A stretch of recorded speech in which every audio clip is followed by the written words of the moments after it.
Hello students, स्वागत है आपका अपने यूट्यूब चैनल दर्शन बायवाला में। आज का वीडियो बेस्ड है दोहरा निषेचन डबल फर्टिलाइजेशन। दोहरा निषेचन जो है वो एंजियोस्पर्म प्लांट का जितने भी आवर्तबीजी पादप हैं उन आवर्तबीजी पादपों का एक यूनिक कैरेक्टर है, एक यूनिक विशेषता है। तो दोहरा निषेचन जो है वो आवर्तबीजी पादपों की यूनिक विशेषता है।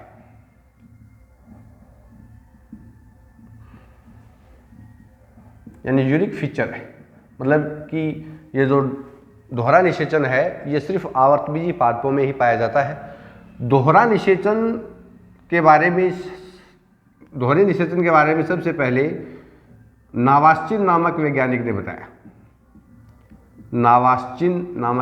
ने बताया और इन्होंने फ्रीटिलेरिया व लीलियम पादप में सबसे पहले दोहरे निषेचन को देखा। दोहरा निषेचन जो है वो मोस्टली हम देखते हैं कि एम्ब्रियो सैक में देखने को मिलता है। एम्ब्रियो सैक मतलब भ्रूणकोश में देखने को मिलता है। कहाँ में देखने को मिलता है? भ्रूणकोश में देखने को मिलता है।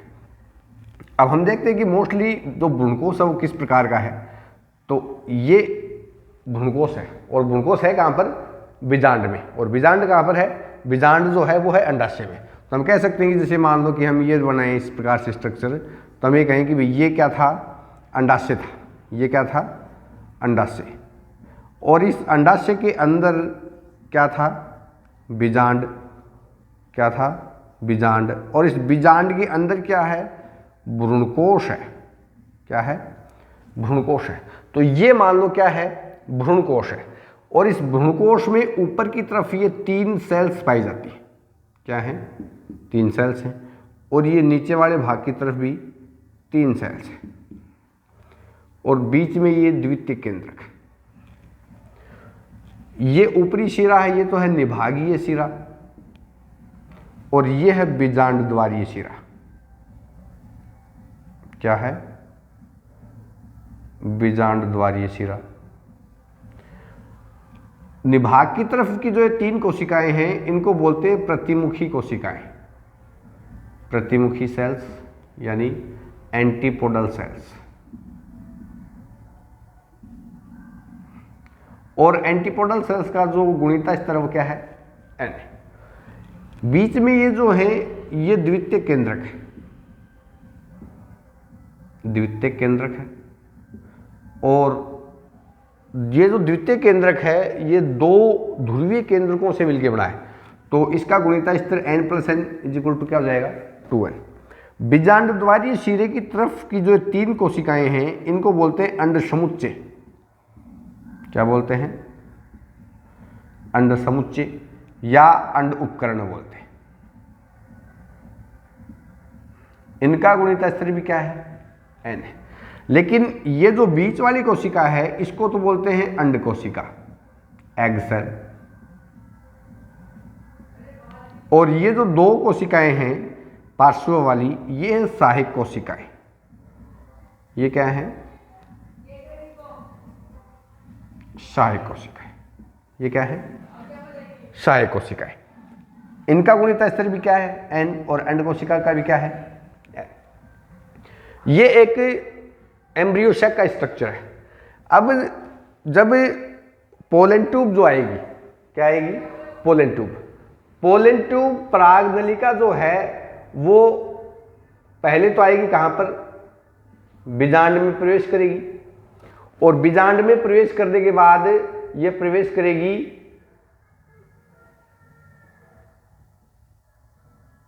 पोलन ट्यूब जो वो पहले बीजांड में प्रवेश करेगी और बीजांड से आएगी कहां पर? भ्रूणकोश में आएगी।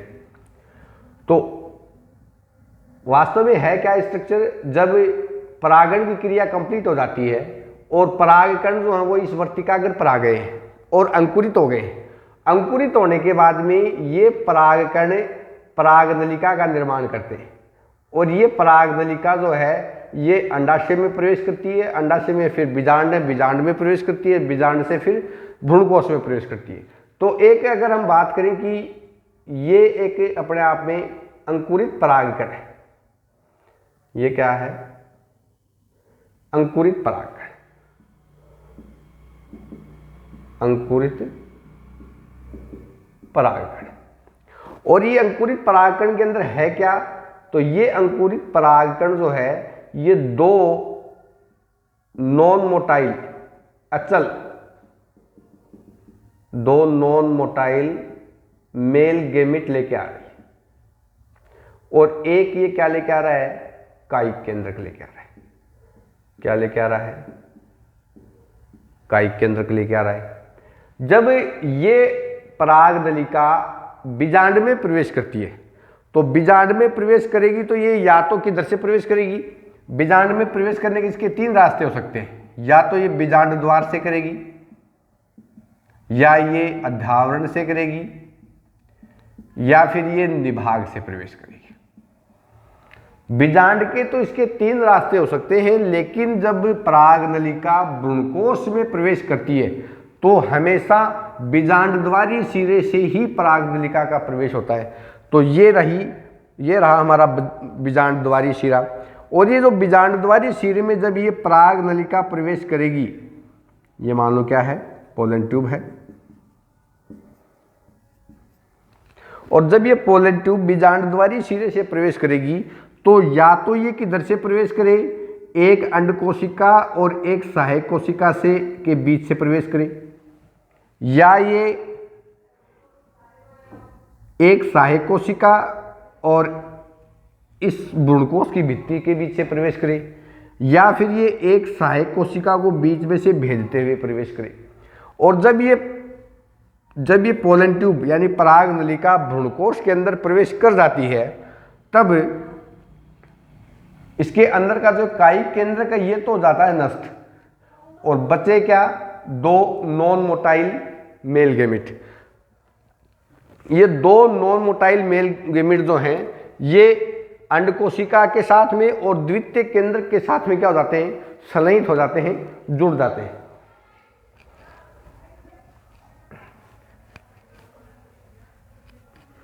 तो कुछ इस प्रकार से स्ट्रक्चर देखने को मिलती है।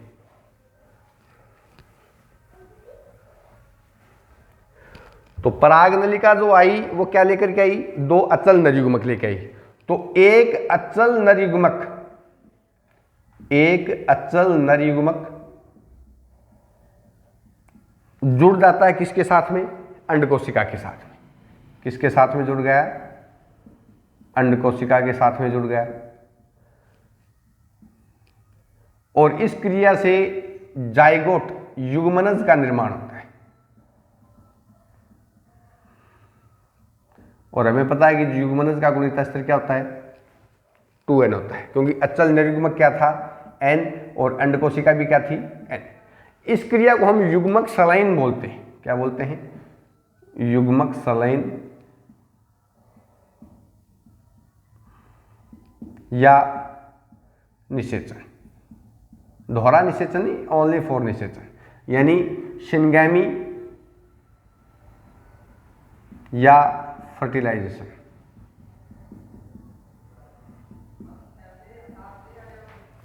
और ये तो एक ही है, ये तो पहला अचल नरयुग्मक है। दूसरा अचल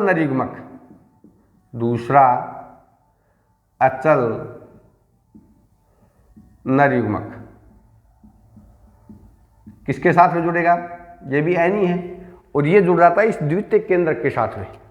किसके साथ में जुड़ जाता है? द्वितीय केंद्रक के साथ में जुड़ जाता है, जिसका गुणित स्तर क्या है? 2n। तो 2n और n क्या हो गए? 3n। तो जब दूसरा अचल नरयुग्मक इस द्वितीय केंद्रक के साथ में जुड़ता है तो उस प्रोसेस को हम बोलते हैं त्रिक संलयन, ट्रिपल फ्यूजन।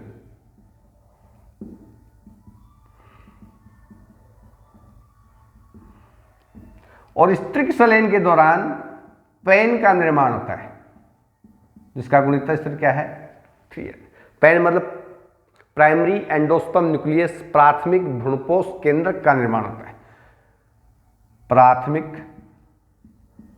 भ्रूणपोष केंद्रक का निर्माण होता है और यही पैन आगे चल करके भ्रूणपोष बनाता है। क्या बनाता है? भ्रूणपोष बनाता है, यानी एंडोस्पर्म बनाता है।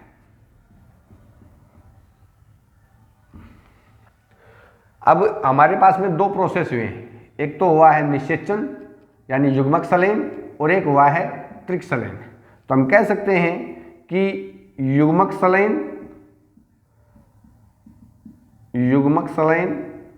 प्लस त्रिक संलयन, इन दोनों को मिलाकर के ही एक साथ में क्या बोलते हैं? दोहरा निषेचन यानी डबल फर्टिलाइजेशन कहा जाता है। इसके अलावा ये जो सहायक कोशिकाएं हैं, क्या है? सहायक कोशिकाएं जो है, ये सहायक कोशिकाओं के ऊपर कुछ तंतुरूपी समुच्चय पाए जाते हैं। क्या पाए जाते हैं? कुछ तंतुरूपी समुच्चय पाए जाते हैं इस प्रकार से। जैसे मान लो कि कुछ इस प्रकार से स्ट्रक्चर रही होगी ये, तो इस सहायक कोशिकाओं के ऊपर इस प्रकार से कुछ तंतुरूपी समुच्चय पाए जाते हैं। और ये तंतुरूपी जो समुच्चय हैं, ये तंतुरूपी समुच्चय कुछ रसायनों का स्रावण करते हैं, रसायनों का स्रावण करते हैं और ये रसायनों के स्रावण से पराग नलिका को गाइड करते हैं। क्या करते हैं? पराग नलिका को गाइड करते हैं।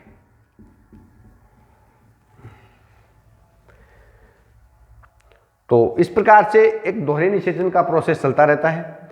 अब ये जो भ्रूणकोश बना है, ये भ्रूणकोश है किस प्रकार का?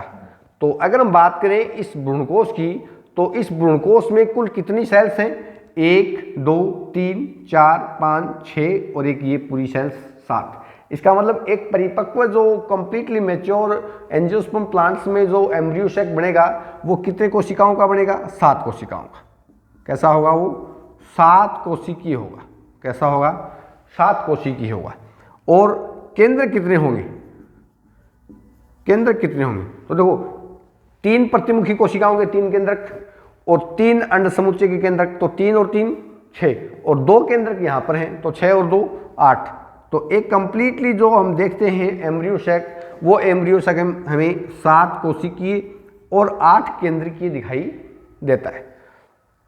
जब दोहरा निषेचन हो जाता है और पैन बन गया है, युग्मक संलयन भी हो गया है, उसके बाद में ये जो एम्ब्रियो सैक है ये हमें दिखाई किस प्रकार का देगा? तो जब कंप्लीट प्रोसेस हो जाता है तो हमें कुछ इस प्रकार का इंटरफेस हमें दिखाई देता है। क्योंकि जब कंप्लीट काम हो जाएगा तो प्रतिमुखी कोशिकाएं हैं ये नष्ट हो जाती हैं, सहायक कोशिकाएं हैं ये भी नष्ट हो जाती हैं, सहायक कोशिकाएं भी नष्ट हो जाती हैं। तो हमें कुछ इस प्रकार का इंटरफेस दिखाई देगा। तो मान लो कि ये क्या रहा? Embryo sac.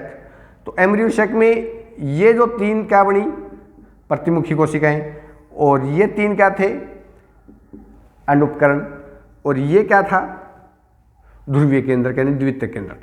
तो जब कंप्लीटली दोहरे निषेचन का प्रोसेस हो गया तो ये प्रोसेस जो हो गया, तो ये कंप्लीट क्या हो गया? अब डिजनरेट हो गया, मतलब प्रतिमुखी कोशिकाएं क्या हो जाती हैं? डिजनरेट हो जाती हैं।